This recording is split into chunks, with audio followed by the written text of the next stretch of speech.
This is an introduction to the Crown Heights Yushiro karate program at the 47. So I'm just going to give a little overview, basic overview of Okinawan karate as practiced here. Primarily it's for self-defense, for non-consensual violence, as opposed to fighting, which is where two people agree to have a physical conflict. The second is developing a strong and healthy mind and body. So both of these things are important in Okinawan karate. It takes place on the feet at all ranges. So it starts with voice, and then we move to kicks, punches, we get closer to sort of a basic grappling range where I'm trying to prevent you from controlling me long enough so I can use close range striking techniques, again, to escape. Anyone can do it.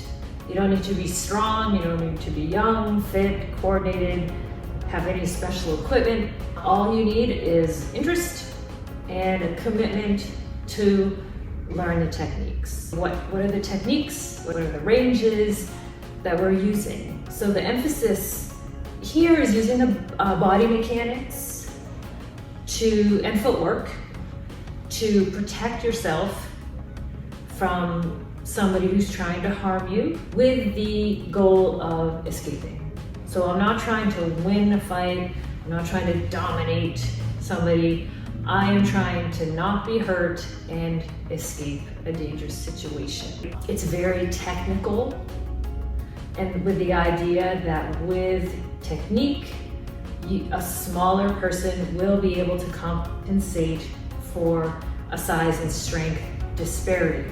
So you need to, if you're smaller, if you're weaker, your technique needs to be better, or the other person has to not understand the technique that you're using. It does take a little bit of time to become technically proficient. And like everything else in the world, you get out of it what you put into it. The curriculum includes basics, kata, which is the forms, and then sort of a continuum of kumite, which is sparring. The sparring is introduced methodically, is introduced safely, and it is optional.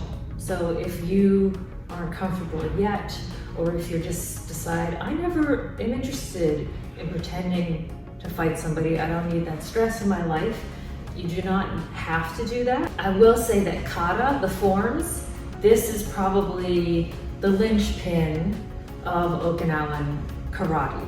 So it is how the techniques were recorded and passed down. It's for conditioning the body. It's for breath work. It's a meditative opportunity. It's a healthy aging program. I would say it's similar to yoga. The atmosphere is a family atmosphere.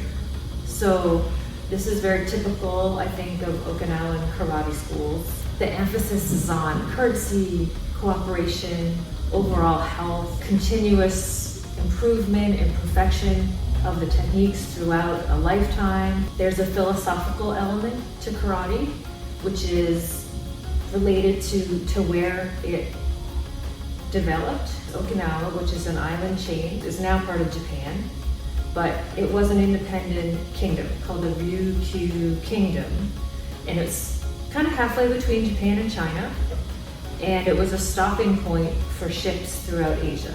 So ships coming from Japan, from China, from Korea, from Southeast Asia, they would all stop in Okinawa before they head to their final destination. So Okinawa was like this melting pot of cultures and arts and martial arts. It was not going to be conquering anybody. So kind of how the culture developed and how it survived was getting good at not being pulled into unnecessary conflicts. So there's an underlying commitment in Okinawan karate to nonviolence, but with the idea that in order to choose nonviolence, you need to be able to protect yourself, to inflict violence if necessary, and that your only able to take care of others if you can take care of yourself.